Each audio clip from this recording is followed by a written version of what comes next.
Welcome, everybody. This is Becoming Quantum Conscious with Bart Sharp on the United Public Radio Network, UPNR, and UFO Paranormal Radio Network out of beautiful New Orleans, Louisiana. And we're also on Roku, YouTube, Facebook. So if you wish to join into the chat, you can just get on our YouTube site, Facebook site, type in Bart Sharp on Facebook, and you'll be able to find me within a minute or two. And join in like that, because we love to have people come in and ask questions. And we have a really good one tonight. And I say tonight because I am in lovely France, and it is 9 o'clock at night, and it's cold, or at least relatively cold. And I'm a little bit down the Pyrenees Mountains in the foothills, but who I'm talking to tonight is up in the mountains near Chateau Montségur at her hotel B&B workshop deluxe place, totally in nature, called Le Camp. And it's a beautiful place, and what a pioneer she is. And then I'm talking about Aletheia, Pistis, Sophia. And she's just had an amazing just itinerary of things that she has done in her life. You could never say that she was boring at all. I'm just going to read you a little bit about Aletheia, and it doesn't do her justice, because she is one of the hardest working women and in the New Age / mystical / Mary Magdalene / spiritual field.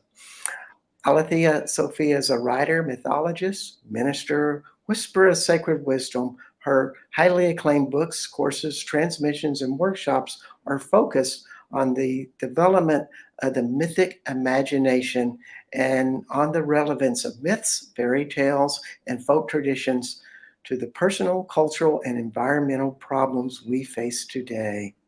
She has an intense relationship to the land, especially the French Pyrenees, Egypt, and Ireland.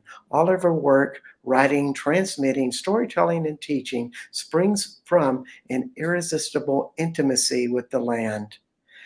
And she's currently working on a Mary Magdalene's audio guide to the south of France. And in case you do not know, this is the land of Mary Magdalene in this delightful little corner of southwest France. And we all love it here. This is where I go for sabbaticals. And for the next 11 weeks, I will be doing my shows out of France and loving it. And so I just wanted to tell you some of her books, and then I'm going to welcome in Aletheia, because she has 10 books. She is not a sit at home, let's watch television type of gal. So Open Your Heart with Kundalini Yoga, Mini Size Me, Pilgrimage of Love, Womb Wisdom, Sacred Sexual Union, The Rose Night, Sacred Relationships, Fierce Feminine Rising, The Grail King, Part 2, and last but not least, Mary Magdalene's Guide to the South of France. I got to get that one. I have some of your books, and I just love your daringness in your writing to stretch people to where they haven't seen. Mm-hmm. So we welcome Aletheia, Pistis, Sophia to the show. We're so glad to have you. Oh, hello, Bart. It's absolutely wonderful to be here with you in France together. Oh, yes. It is. I was out at Le Camp 2 days ago. I just flew in and wanted to say hi. And the place is just so amazing. It's so much how you've developed so much in this magical place where people can come lead their own workshops or go to your workshops, or maybe just have a couple of days where they want to stay and totally chill out and anytime you look outside, you're going to see at least 1,000 trees. It's amazing. Yeah, it is a special place, very healing place. It's absolutely surrounded by water, and we keep finding surprising springs um, everywhere. Sometimes I wonder, is it a house or is it a ship? Yeah, it's a little bit of both, but there's something about that. Um, it just keeps moving. Yeah, It keeps changing and evolving, and I think you can capitalize on that energy. You take a place like that, and you follow what the land tells you to do if you're wish to really be in a deeper communion with it. yes, exactly. Yes. Yeah. And so tonight we're going to explore. I'm guessing one of Aletheia's favorite topics because so many of her books are kind of geared in this way: staying awake in relationships. Yeah. And yeah, a good one, a daring one. Yes. Yes. Yes, and so what does that title mean to you? Well, it's forever changing, to be honest. Just when I think I understand what that means, it kind of shifts and deepens because as I live, it's like I'm running. There's two parallel paths. There's the part of me in relationship, part of me that's very, very human and running around with the animals and doing the administration for LeConte. And then there's another part of me, which is the Gnostic, the researcher, the reader, the writer, the scholar, almost, if I dare say such a word. Mm, And and they are both navigating this same subject, one at a human level, one at a spiritual level. And as with this Gnostic path that I'm on, fully and completely, there's no getting me off this path. Just it changes. So what does it mean? Staying awake in relationships. I'd say it means staying awake in the current understanding of what that means to stay awake in relationship. And who and what is that you are relating with? So there's no definition. It changes. It's just like the Kant, keeps on moving, keeps on changing. indeed, it really is. So when you say relationships, it can be your intimate partner, Pete Wilson, who's uh, an amazing guy. I love Pete, but also with the land and also with your own inner journey. Absolutely. And yes, and yeah, and your own relationship with yourself. And Yeah, yeah. all those numerous little voices running around on the inside. So true. So Yeah. true. Yeah. I just find out the more that we clear those things, we relate to other people so much better because my inner voice is always my worst enemy Mhm. in creating unhappiness in a relationship. Yes. Yes, yes. And of course, we're in a time in history now where everything is getting a little bit more intense. So even if we're lucky to have a quiet mind, um, there's so much surrounding us now that could easily disturb that peace.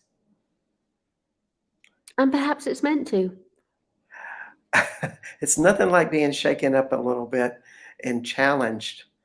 Uh, I always see that all of our emotional distress is an opportunity. Yeah, most definitely. And Yes. so, when you think about when you envision like the highest states of relationship, can you share a little bit about what that would be for you or what are opportunities you see out there for others? Well, from a very early age, very early, like 12, I actually saw a young man on the steps of Sacre Coeur. And in his eyes, I saw something. I saw something that stayed with me forever because here I am, 53 years old, still talking about it. So I saw a quality of relationship. I saw a quality of, perhaps we could say, communing. And it lit a fire within me. And this got me reading and studying and answering questions and asking questions even. And I would say in my early 20s, I came across perhaps something like sex magic. I was Mhm. like, oh, that's interesting. And then that led to Erioscamos and spiritual union and the divine wedding and sacred relationships. And by this point, I am now absolutely absorbed in this subject. And I'm starting to get into esoteric and Gnostic Christianity. And I'm realizing at the heart of all religions, actually, there is a arena where sexuality is very skillfully, very wisely used to commune with God, with the divine, with the source. Yes. And that it is based on male and female, seemingly opposites. And there is an astrological timing to all of this. There is a great preparation that goes into this. And it really is a high level initiation of great skill and tremendous surrendering on both parts, the masculine and the feminine, to allow the goddess force into those human beings. Yes. And the first response I have to that, that is so well said, by the way, um, is there's so many aspects of what you're saying. And one that I always have a tendency to just ask that question is like, how much light are you aware of in your body? Mm, Feel a vibration inside of you that feels way beyond your thinking mind, but is in your heart, but also between your hips. And is it alive and active? Is it connected to the earth or fire or the sun or the trees? You know, what is it actively involved in mm, that empowers you?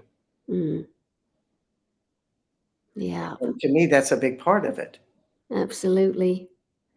And from my understanding, God or creation is almost falling over itself to reach us in this way. Hmm. So this longing for union is actually two ways. God longs for us, we long for God. And so that is the high vision, this divine marriage, this erios gamos, this skillful, mature, clear, immaculate procedure that brings the divine, that brings heaven to earth. Yes. So that is the vision. But then, we come all the way down. Is it down? Is it up? Is it sideways? Into human relationships. And now perhaps we find something that I call the battle of the sexes. Hmm. We have arguments, we have fights, we have distrust, misunderstanding, power struggles. um, and again, perhaps I just want to just float it out there. Perhaps the way we live is designed for us to not reach those higher levels on purpose. I see so many people. I live in I work and socialize in a community in Austin, Texas. That's young, 20s, 30s, 40s, and they're always wanting this type of light magic between them in a sexual union. Yes. Um, But what really gets in the way so much time is their relationships they had with their parents and how they enact that onto their partner. And that's a part of that unconscious part. You're unconsciously guided to stick your finger on the stove, so to speak, Yes, until you learn what those dynamics are. yes. And what troubles me and saddens me is the medicine to that childhood memory Mm. is in the union. It's in the what? I believe is in the union. So Yes, we have limited light, we have limited depth. You know, we are part of our human design and it's limited.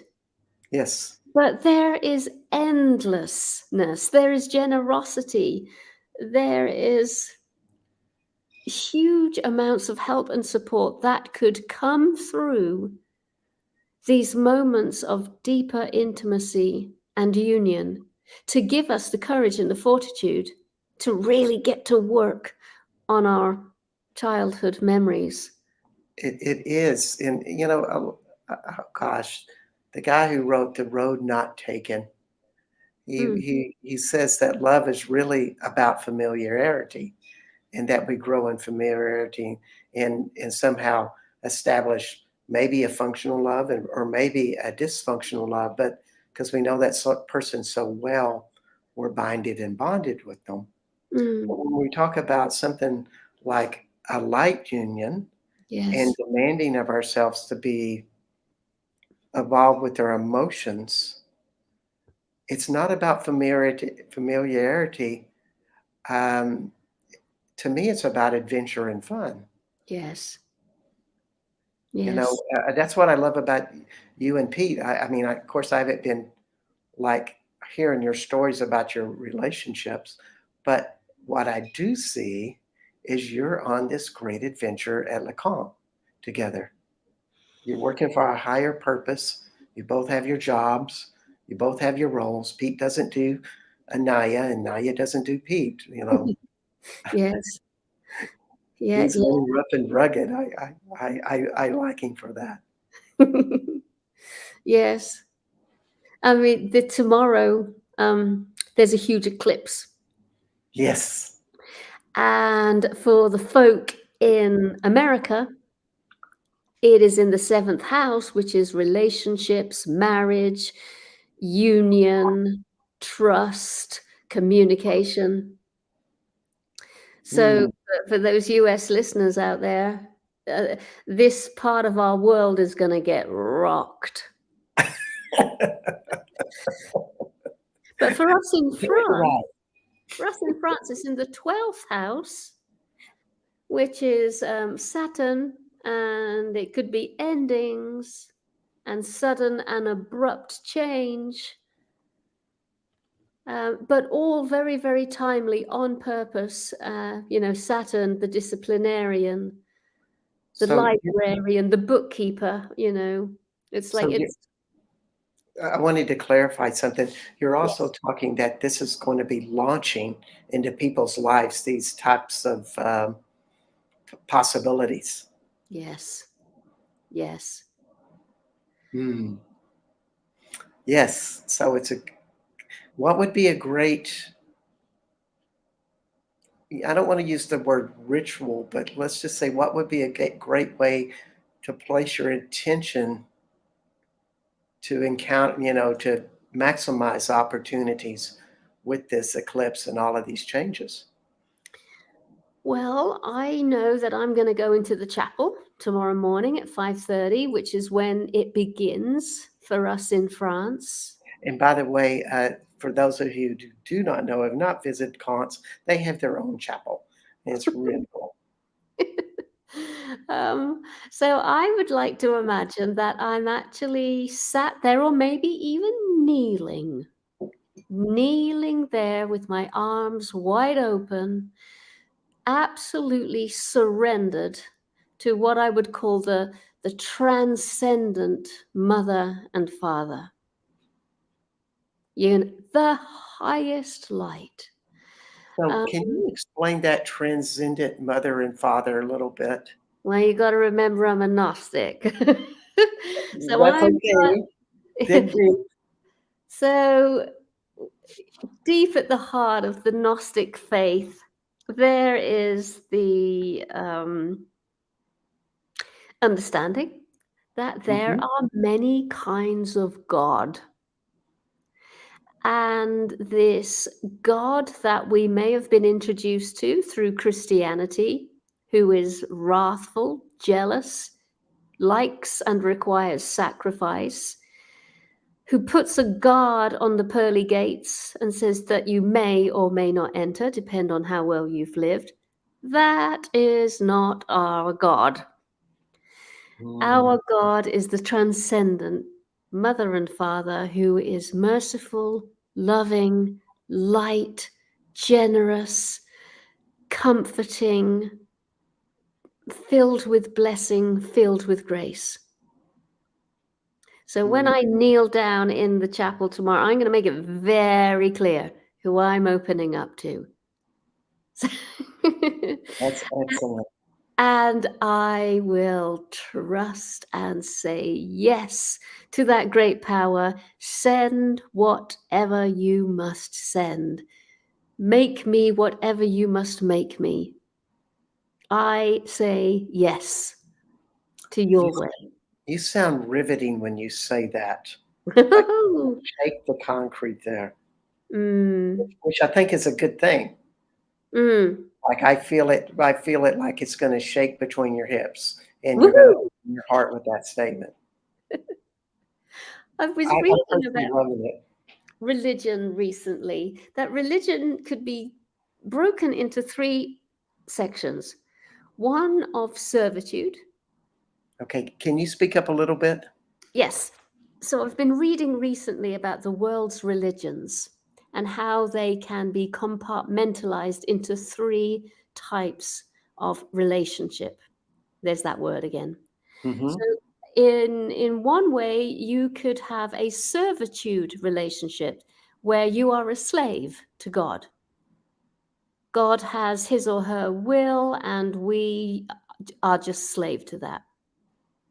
Then there's another form of religion where you have a covenant, you have some sort of agreement with God. You've been chosen, you have a task, you are a special people, you are a special tribe, you live in a special country, and that's called having a covenant with God. And then there is the ecstatic path, which is you reach God through ecstasy, and that can be intensity or bliss and pleasure. Yes. And then there's the Gnostic path, which Mhm. is you are equal to God because you deeply, deeply know there is a drop of God in you. At And least that one. drop of God can see and hear and commune with the source. Yes. And that's so much of what I think the ancients are looking for, and why we live, or for me, vacation in Southwest France is because there's so many places that are designed to wake something up in you, for you to have an experience where the vibration opens and all of a sudden you felt something that is non-intellectual, Mm, and it's much bigger than you ever had before, mhm. and it's your teacher. It shows you a possibility, Yes.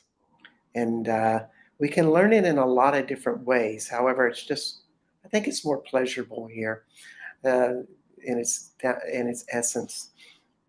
By the way, I'm going to for tomorrow's eclipse. I'm going to Peak de Bugarash. Peak de Bugarash, for those of you who don't know, is a stargate mountain, and a stargate would be bringing in all of these energies from the cosmos, the 12 sacred stars for starters, and it goes into the earth.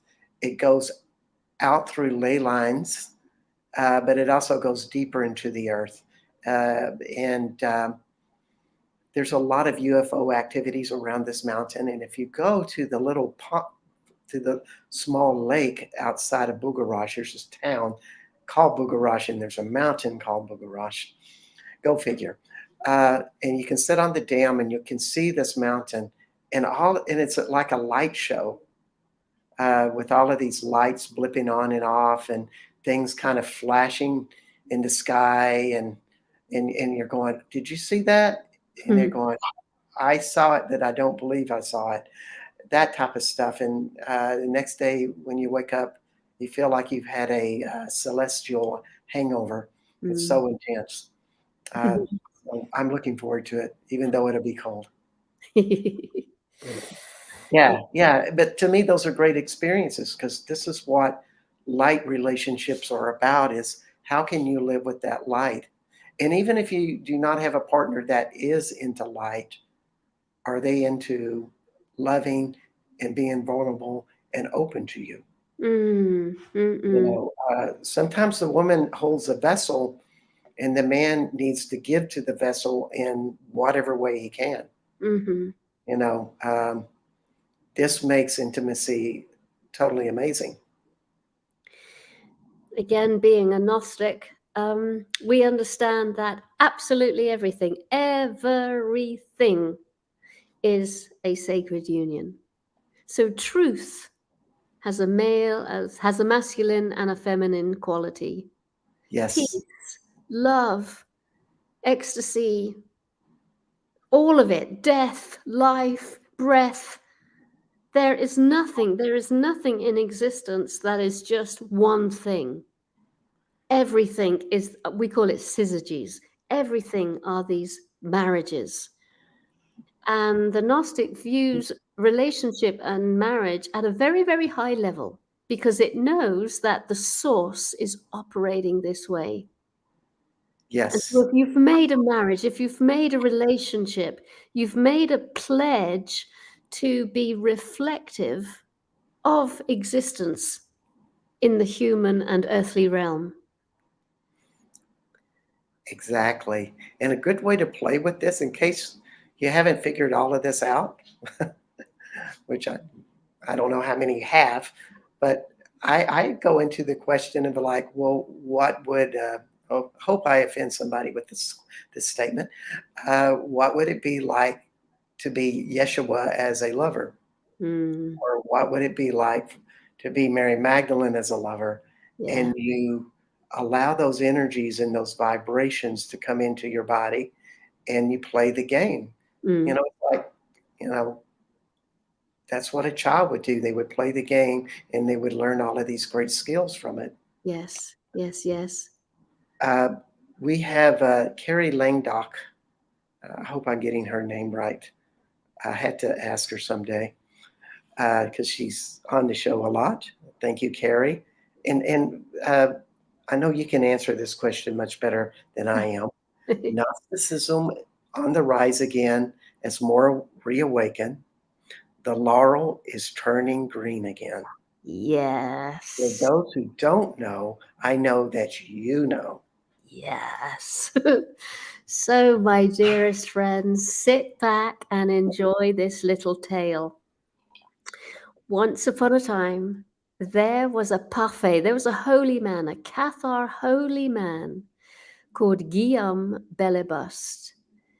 And he had passed his initiations and was qualified to be a parfait, but he himself didn't really feel like he had earned such a blessing. He felt that he still liked the ladies, and he did. And he felt that he still liked a little drink every now and again, and he did. So he was just a jolly, decent, wonderful human being, struggling, with self-worth, I guess. So he blessed and he healed, and he sort of kept his head down, so to speak. He wasn't making himself known as being a parfait.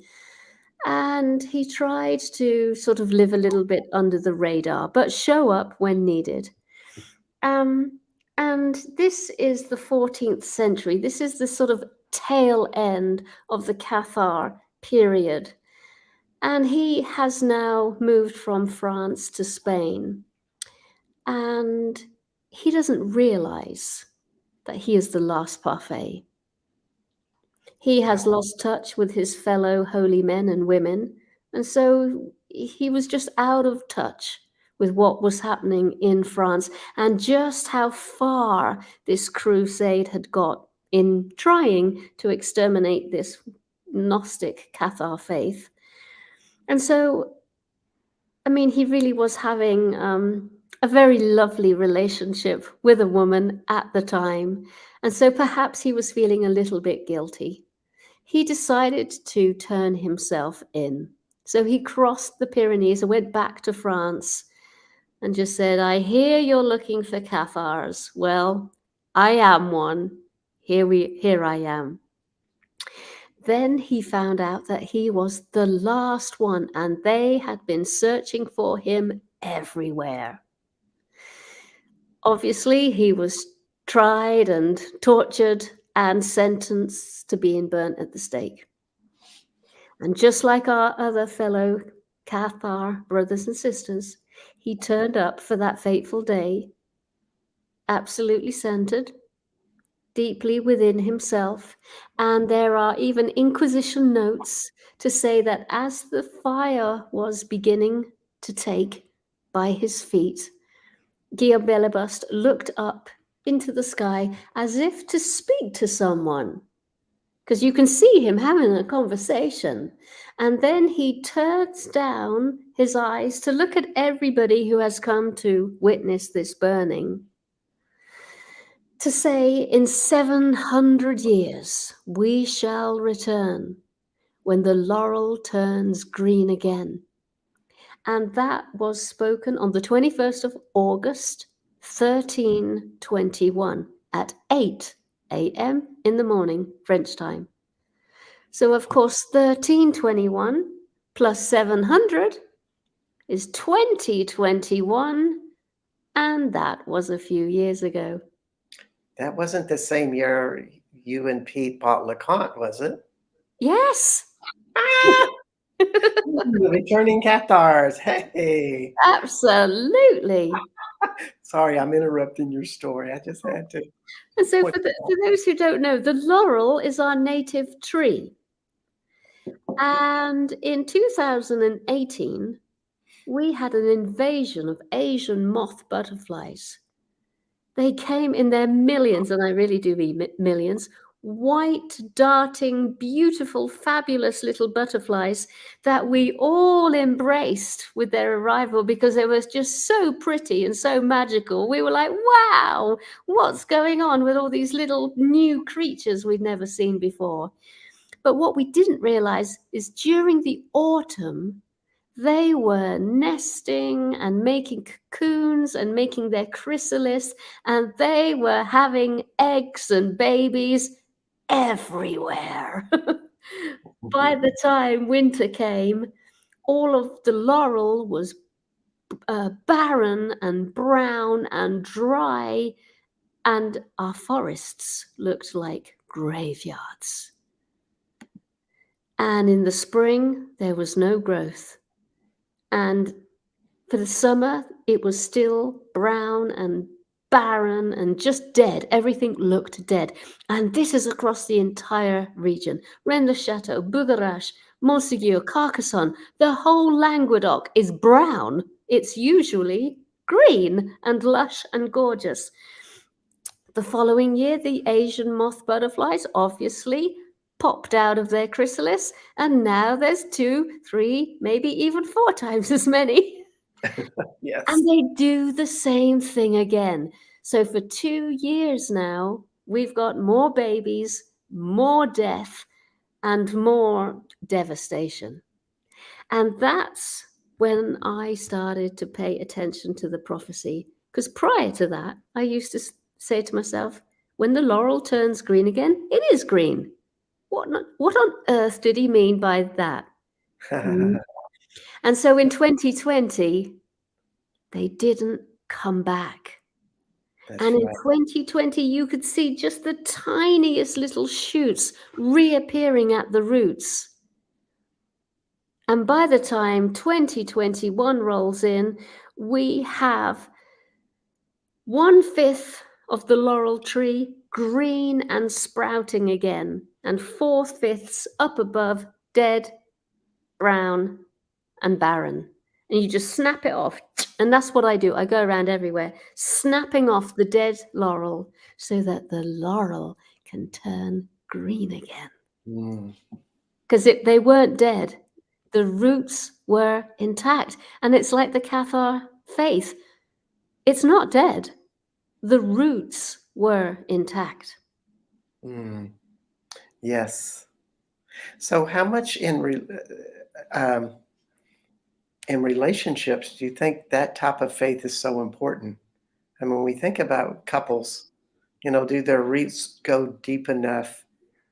And how do you think that works? Maybe just start with you, because I think it's a very personal thing. And I hope I'm not getting too, uh, I can't think of the right word, nosy. I don't mind, nosy.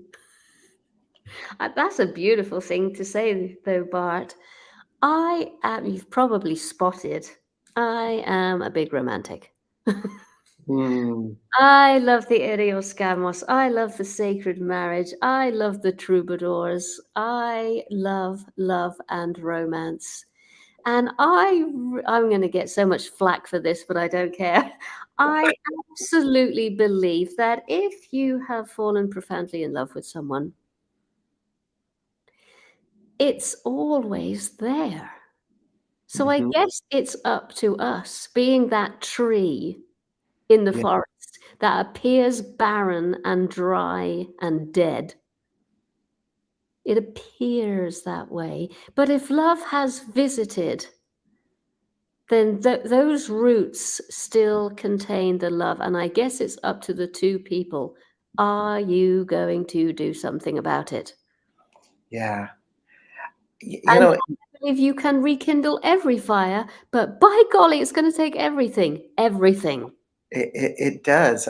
I was in a marriage that had a lot of conflict, um, and I had to find what made me enthusiastic about it.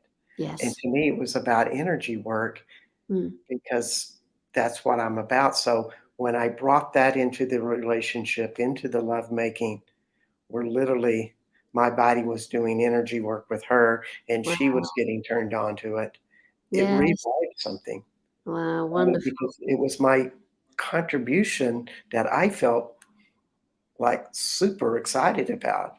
I don't do intimacy like everybody else. Yes. Yes. It's always so different. Yes. Yes. Yes. I really do believe that relationship can be the fast track to becoming authentic, awake, ready for the day to come. I Or mean, you it's can very thorough. It's very thorough in it its is. I'd modality. like to say maybe not the fast track, I'd say the boot camp. In other words, there's confrontations. You Oh, have to live yes. with it every day. Yes, fast track if you surrender. I forgot to say that. Fast track if you just say yes. Yeah, yeah, It's gonna cover all your ground. it really is. Mm, And if you were gonna talk to some of the, and I keep thinking of the Austinites that I know, because they keep asking me such questions. It's like, how do you expand your intimacy with somebody to where it's like this young man I was talking to, mm, 22 years old, full of hormones, of course, at 22, and he quit having sex because he was just tired of the Tinder generation. He mm, goes, "That's just not how it is, and I'm just letting myself build for somebody that, is right for me." mhm, mm. Um, and I thought that was really good advice. I'd like to say that, you know, what do you build inside of you that is your special form of love? Mm. Mm. Mm. It's a very unique expression. Yes. Yes. Yeah.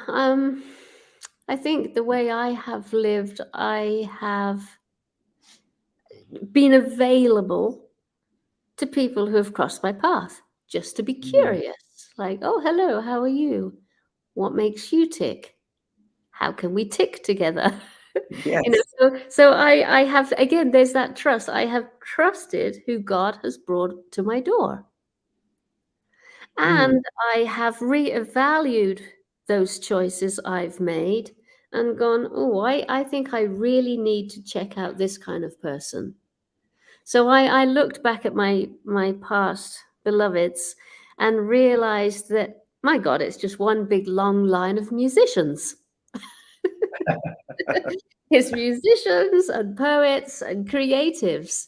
I'm like, maybe I should just see what happens when I get together with an intellectual, an alpha. And yeah, that was very, very eyebrow raising. It is. It is. And I love to live life like that, curious, open, trusting whoever's popped up on the path, looking to see what is the commonality. What am I learning here? How am I growing here? What do I bring Mm. here? What do I That's bring to him, to her? that's a great question. How am I growing here? And then the Mm, next one, what do I bring to him yes, or her if you're in my gender, yes. uh, with that?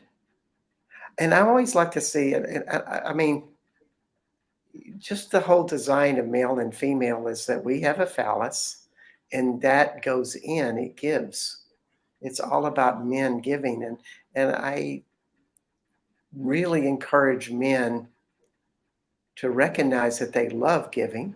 It doesn't mean that you're a doormat. Uh, it just means that there's something about men that love to complete everything for other people. And Mm, it's part of who they are.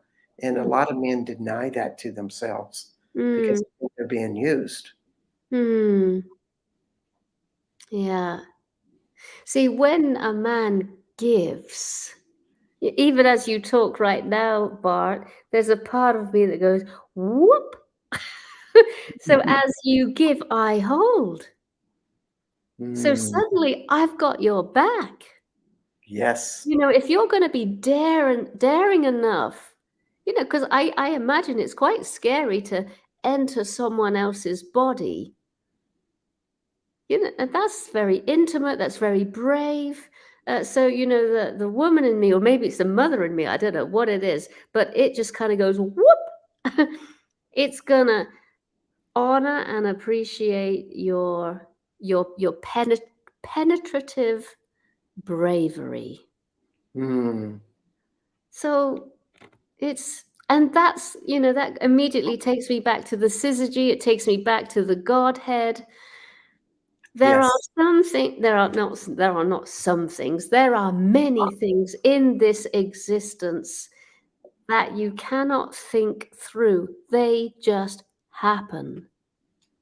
So the moment the man gives is the very nanosecond that the woman welcomes. Well said. And when the woman welcomes is the very nanosecond the man gives. Yes. But it's got to be real. It's got to be genuine. And only our bodies can sense it. Yeah. We can say, I am fully giving to you, woman. No, you're not. Yeah. Well, there's a matter of doing it in your head, Yeah. or are you doing it in your heart and then taking that heart energy and move it into your loins Mm, and beautiful. being that full consciousness like that. Wonderful. You know, I just think that that was what light beings did. Yes. Uh, and they generated tremendous things together. Yes. I mean, we're so much bigger with another person. Mm. I'm single, and it's just been funny being a bachelor for many years, but having girlfriends, but also being really okay without having girlfriends. Mm. And what can you commune with to Mm. build that intimacy? And of course, it's not the same. Mm.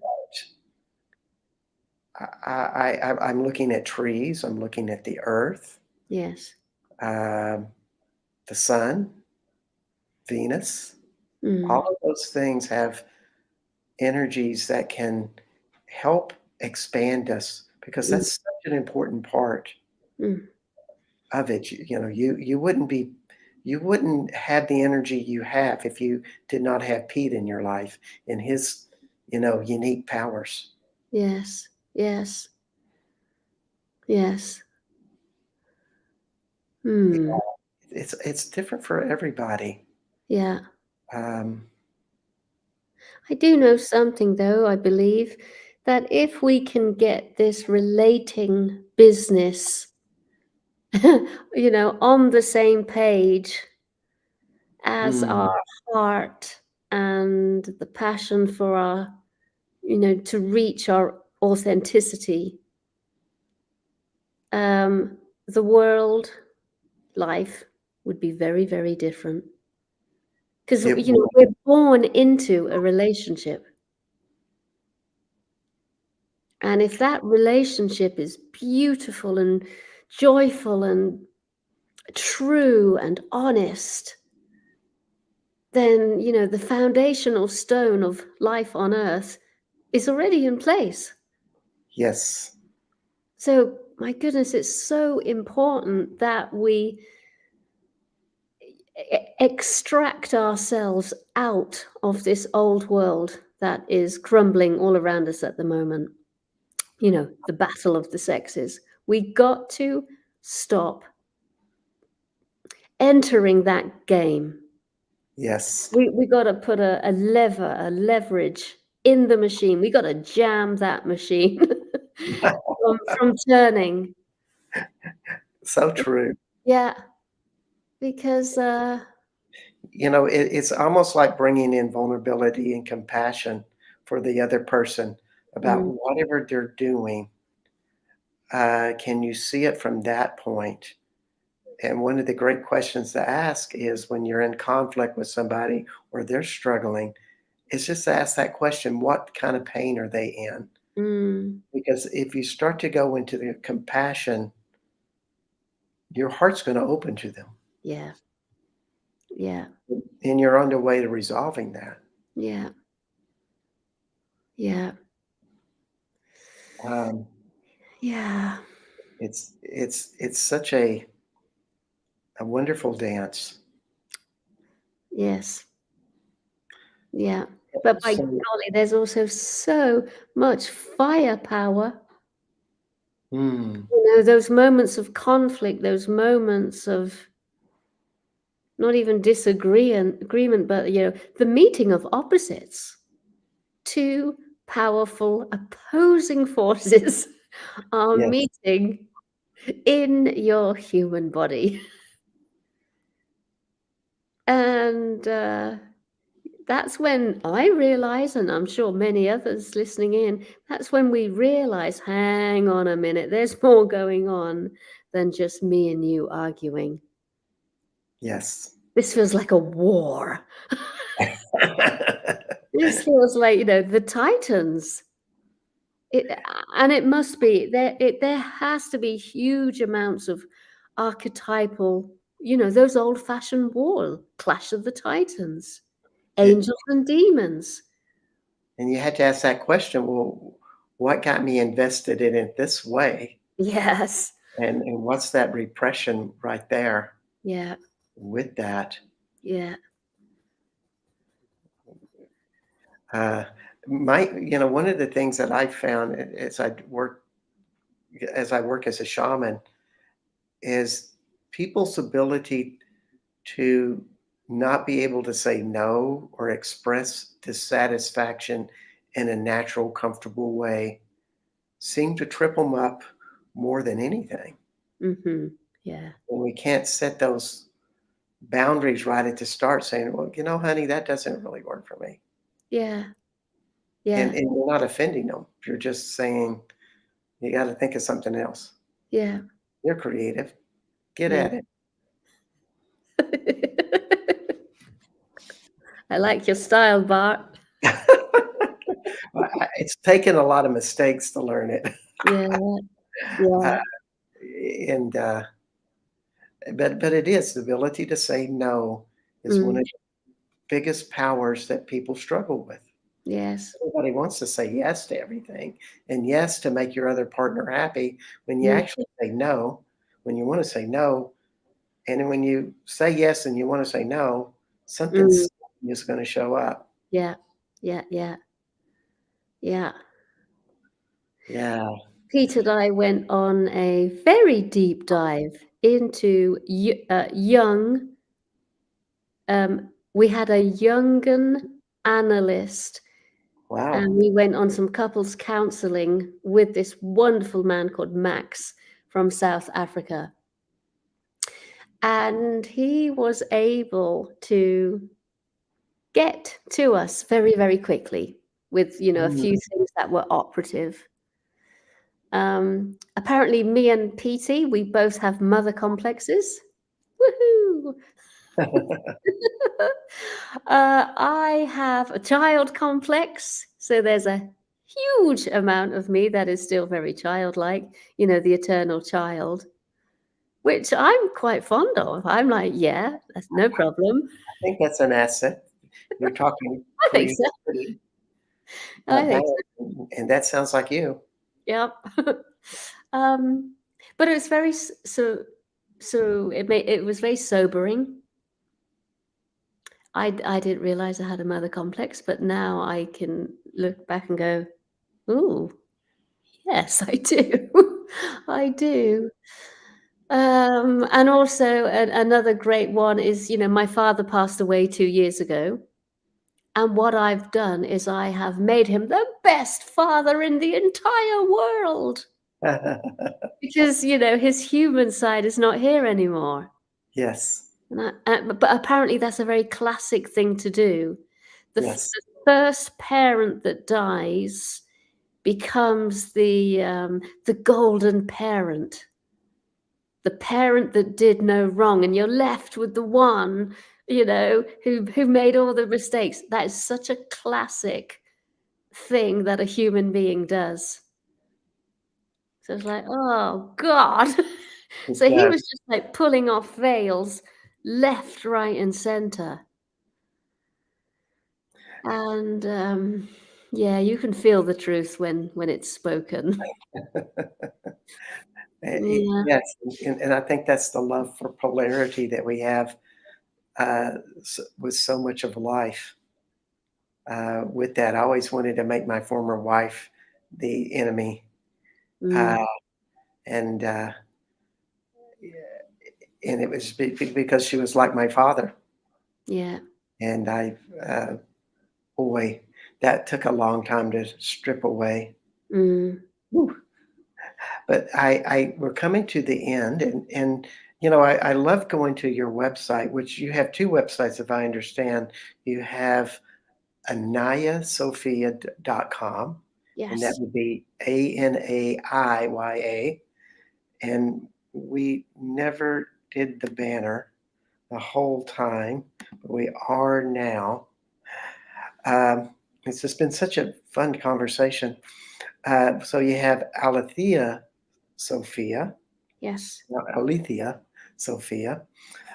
And one of the things I thought was really cool is that you have your entire vocabulary of talks for one set price, that Yes. you can buy and have just a wealth of information and Yes. stories.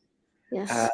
that sounds wonderful, but also you travel all over the world doing classes and then also teach classes at Lacan and Yes. uh, maybe on Mars and Moon and Venus as well. I mean, world travel woman.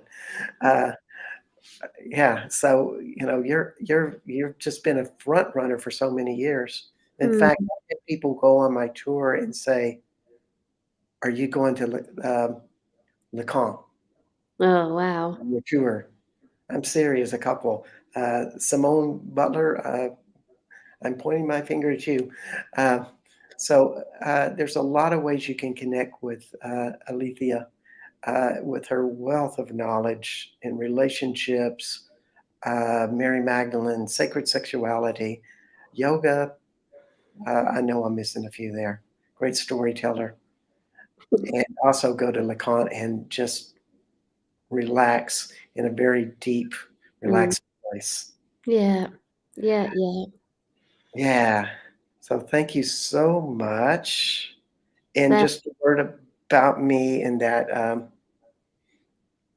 my website is bartshart.com, and I have all kinds of downloads and a few books on there that you can check out.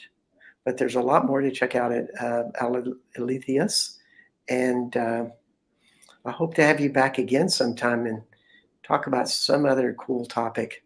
I thought we'd be talking about Mary Magdalene because you are an expert in Mary Magdalene. And so maybe another time. yeah, that would be good, Bart. Yeah, Yes. good. Yes. And next week we have you may know her, Yolanda Boshoff. Yolanda No, Boshoff. She, no. she is, I love this title. I know her from doing tours with her, Sacred, the Sacred Site Oracle. So we're going to be Oh, discussing uh, Avebury Stone Circle and some of the sacred sites in the UK as well as France, and wow. how they work, how they operate. How can you learn to tune in to a deeper frequency and have a more spiritual experience when you're there? Mm, That'll be a mm. lot of fun. Oh, Everybody for the next 11 weeks will be from the EU while I'm here. That just sounds more fun than bring Americans in while I'm here in Europe. It just sounds like more fun. So that's how it's going to go. And thank you, everybody, for tuning in. And we hope to see you next week. And thank you so much, Alethea, for gracing us with all of your expertise. May you, Bart, and everyone listening have the most profound eclipse tomorrow. Yeehaw. Let us really be standing for that one, or maybe kneeling. Yes. Yes. So bye for now, everybody. See you.